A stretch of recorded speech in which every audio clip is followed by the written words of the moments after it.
UP विधानसभा चुनाव को लेकर एग्जिट पोल्स आ चुके हैं। एग्जिट पोल्स सपा के लिए खुशखबरी लेकर आए हैं।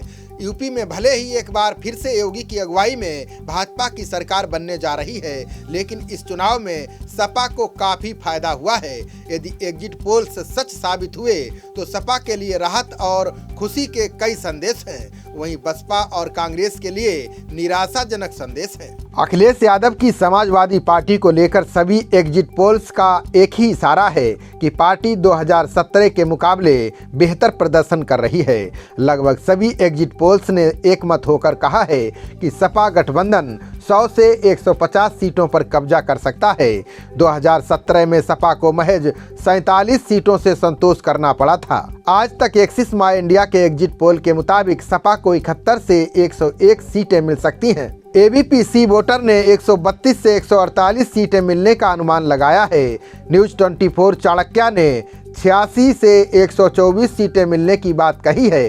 टाइम्स नाउ वीटो का कहना है कि सपा 151 सीटें हासिल कर सकती है। वहीं रिपब्लिक पी मार्क के मुताबिक सपा को 130 से 150 सीटें मिल सकती हैं। पार्टी के वोट शेयर में भी 2017 के मुकाबले काफ़ी इजाफा होता दिखाई दे रहा है। लगभग सभी एग्जिट पोल्स में सपा के लिए वोट शेयर में 10 से 15% इजाफे का अनुमान लगाया गया है। सभी एग्जिट पोल्स के विश्लेषण से पता चलता है कि सपा बसपा के वोट शेयर में सेंधमारी में कामयाब रही है। पार्टी के लिए ये राहत की बात है कि सपा के खिसकते जनाधार को वो अपनी ओर मोड़ने में कामयाब रही है। यदि बसपा का वोटर शेयर बीजेपी की ओर ट्रांसफर होता तो बीजेपी पिछले साल के रिकॉर्ड को भी तोड़ सकती थी। मुस्लिम और यादव के बेस के साथ पार्टी को दलित वोटर्स का भी साथ मिला है। ये भविष्य में सपा के लिए शुभ साबित होगा।